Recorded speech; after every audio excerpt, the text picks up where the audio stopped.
नमस्कार दोस्तों, the 100 mains tournament अब अपने आखिरी पायदान पर आ चुका है, जहां अमूमन हर टीम के दो मुकाबले बचे हुए हैं।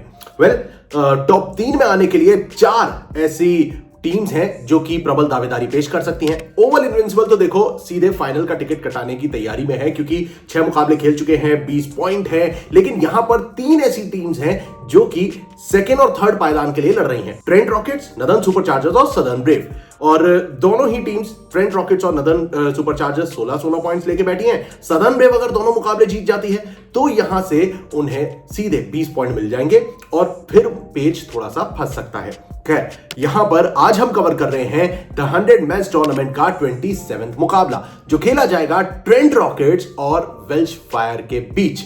अब वेल्श फायर तो भाई साहब ऑलरेडी अपना सामान पैक करने की स्थिति में है। 6 में से 2 ही मुकाबले जीत पाए हैं। पॉइंट्स इनके 8 और नेट रन रेट है -0.611 का। ऐसे में ये जो हमारा अपकमिंग कॉन्टेस्ट है, ये ट्रेंट रॉकेट्स के लिए बेहद इंपॉर्टेंट है, क्योंकि यहां से अगर वो सपोज करिए दोनों मुकाबले हार जाते हैं तो पेज फंस जाएंगे। और ऐसे में ट्रेंट रॉकेट्स को just to be on a safer side मुकाबला जीतना होगा। तो दोस्तों, इस अपकमिंग कॉन्टेस्ट की लेटेस्ट अपडेट्स, फैक्ट्स और स्टैट्स से भरपूर इस वीडियो में आप सभी का तहे दिल से स्वागत है। चलिए बिना समय गवाए शुरुआत करते हैं पिच रिपोर्ट के साथ। दोस्तों, ये जो मुकाबला है ये खेला जाएगा कार्डिफ की सोफिया गार्डन्स मैदान में।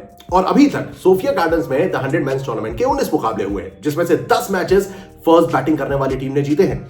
अमूमन कैप्टन जो है वो टॉस जीतकर बल्लेबाजी करने का फैसला ले रहे हैं। यहां पर दोस्तों लोएस्ट स्कोर जो है वो रहा मैनचेस्टर के हाथ 85 रन और हाईएस्ट स्कोर वेल्श फायर का है 165 रन, जहां पर फर्स्ट इनिंग का एवरेज स्कोर रहता है 131 रन। तो चलिए दोस्तों, अब बात कर लेते हैं बॉलर्स के प्रदर्शन की। कार्डिफ के मैदान में 2024 के बाद से टोटल 7 मुकाबले हुए हैं, जिसमें 92 विकेट चटकाए गए हैं। 73 विकेट पेसर्स ने यानी कि फास्ट बॉलर्स ने और मात्र 19 विकेट स्पिनर्स की झोली में गिरे हैं। अब यही चीज क्या दर्शाती है? सबसे पहले तो ये जो ग्राउंड है ये बॉलर्स को ज्यादा तवज्जो दे सकता है, और बॉलर्स में भी फास्ट बॉलर्स पर ये ट्रैक भाई मेहरबान रहता है। तो वो कौन से होंगे खिलाड़ी जिन पर हमें नजर रखनी चाहिए और जो इंपैक्ट दे सकते हैं इस अपकमिंग कॉन्टेस्ट में, उसकी हम बात करेंगे टीम एनालिसिस में। फिलहाल एक नजर टीम परफॉर्मेंस पर डाल लेते हैं। ये जो कार्डिफ का मैदान है, इस पे वेल्श फायर और ट्रेंट रॉकेट्स के रिकॉर्ड्स क्या हैं? वेल्श फायर का तो ये होम ग्राउंड है, जहां 18 मुकाबले इन्होंने खेले हैं, जिसमें से मात्र 4 मुकाबले जीते हैं। जी हां, अपने ही होम ग्राउंड में वेल्श फायर की दुर्गति हो रखी है। वहीं ट्रेंट रॉकेट्स की जब हम बात करते हैं तो दोनों ही मुकाबले इन्होंने वेल्श फायर के खिलाफ जीते हैं। तो दोस्तों, अभी तक वेल्श फायर के खिलाफ ट्रेंट रॉकेट्स का जो पल रहा है वो भारी नजर आ रहा है। हेड टू हेड कैसा है भाई? यहां पर भी क्लियर डोमिनेंस दिखाई देता है। 4 मुकाबलों में से 3 मैचेस अभी तक ट्रेंट रॉकेट्स ने जीते हैं द 100 मेंस टूर्नामेंट के। यानी कि अभी तक जो हमने स्टैट्स देखे हैं उसमें टीम के लिहाज से ट्रेंट रॉकेट्स का पलड़ा भारी है। लेकिन इस अपकमिंग कॉन्टेस्ट में प्रोबेबल 11 और टॉप परफॉर्मर्स आखिर कौन से हैं, और उसके बाद क्या वाकई में Welsh fire challenge put up कर सकती है अगेंस्ट ट्रेंट रॉकेट्स? गौर करते हैं वेल्श फायर की ओर, जहां पर स्टीव स्मिथ, जॉनी बेस्टो जैसे खिलाड़ी टॉप ऑर्डर में मिलते हैं। टॉम एबल और टॉम कॉलर कैडमोर जैसे खिलाड़ी हैं। वहीं बेन कैलेवे, सैब जाइब मिडिल ऑर्डर में संभालते हैं। स्टीफन एस्केनाजी ऐसे खिलाड़ी हैं जो लास्ट मैच में मिले थे, और इन्होंने भाई साहब स्टीफन एस्केनाजी ने बर्मिंघम के खिलाफ 42 रन की पारी खेली थी 144 की स्ट्राइक रेट से, और इन्हें यहां पर सपोर्ट मिलता रहा है, जो कि यहां पर लीडिंग रन स्कोरर है टीम के जॉनी बेस्टो। भाई 6 मैचेस में 235 रन, 174 का स्ट्राइक रेट। ये एक ऐसा खिलाड़ी है जो कि लगातार निरंतर परफॉर्म करता दिखाई दे रहा है, और इस पर आपको नजर रखनी चाहिए, क्योंकि इन 2 खिलाड़ियों के अलावा स्टीव स्मिथ ही ऐसे प्लेयर हैं जिन्होंने रन स्कोर करे। हालांकि टॉम कॉलर कैडमोर जैसा खिलाड़ी भी है, लेकिन इस सीजन भाई साहब परेशानी में रही है वेल्श फायर बल्लेबाजी के लिहाज से। अब गेंदबाजी कैसी है? टीम के पास क्रिस ग्रीन, डेविड पेन जैसे खिलाड़ी मौजूद है, अलॉन्ग विद रायली मेरेडिथ, जहां पर रायली मेरेडिथ पर पूरी टीम डिपेंड करती है। मेरेडिथ ने 4 मैचेस में 9 विकेट लिए हैं 7.2 की इकोनॉमी से। वहीं क्रिस ग्रीन के हाथ लगे हैं 9 विकेट 8.7 की इकोनॉमी के साथ। अब दोस्तों, ये जो स्टैट्स है ये साफ दर्शाते हैं कि वेल्श फायर की जो हालत है वो क्यों।